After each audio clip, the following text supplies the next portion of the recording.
80 ton तक भारी और 5 स्टोरी बिल्डिंग जितने ऊंचे ये अजीब शक्लों वाले पत्थर यहां इस वीरान आइलैंड तक कैसे लाए गए और इनका मकसद क्या था? साउथ ईस्टर्न पैसिफिक ओशन के बीचों बीच किसी भी आबादी से 1900 किलोमीटर दूर एक पुरअसरार जजीरा है जिसे ईस्टर आइलैंड कहा जाता है। वहां के लोग इसे रापा नुई कहते हैं।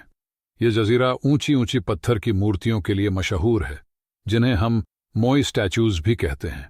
इंसानी चेहरे, लंबे फेसेस और अजीब सी शक्लों के ये जॉइंट फिगर्स सदियों से हिस्टोरियंस, आर्कियोलॉजिस्ट्स और यहां तक कि कुछ कॉन्स्पिरेसी थ्योरिस्ट्स को भी हैरान किए हुए हैं। इस आइलैंड पर इनकी टोटल तादाद 900 बताई जाती है। किसने बनाए, क्यों और कैसे बनाए, और सबसे शॉकिंग सवाल, इनको मूव कैसे किया गया? आइए इस राज को स्टेप बाय स्टेप इस शॉर्ट वीडियो में समझते हैं। तकरीबन 1200 एडी में कुछ पोलिनीशियन लोग रास्ता भटककर इस आइलैंड तक पहुंचे थे। यह लोग कुछ ही अरसे में जबरदस्त स्टोन कार्वर बन गए। इन लोगों ने एक वोल्केनो के पास मिलने वाले नरम पत्थर, जिसे वोल्केनिक टफ कहा जाता है, से मोई बनाना शुरू किए।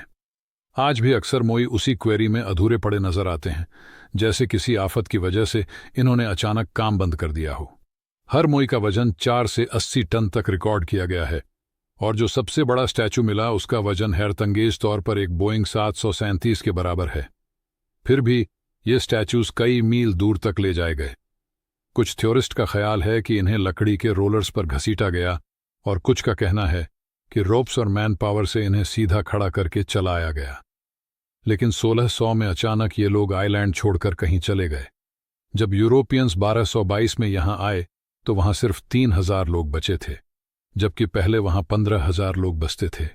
आइलैंड बिल्कुल सुनसान था। ज्यादातर स्टैच्यूज गिर चुके थे, उनके चेहरे मिट्टी में दफन हो चुके थे।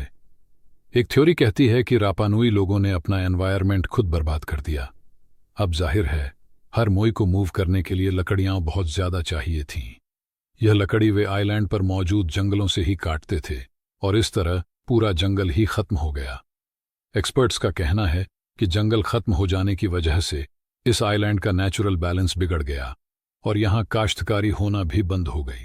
शायद यही वजह थी कि यहां से आहिस्ता आहिस्ता पॉपुलेशन भी जाने पर मजबूर हो गई।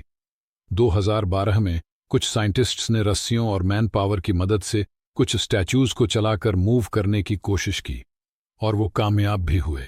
एक्सपर्ट्स का कहना है कि रापा नुई के लोगों ने यह स्टैच्यूज अपने एंसेस्टर्स को इज्जत देने के लिए बनाए थे।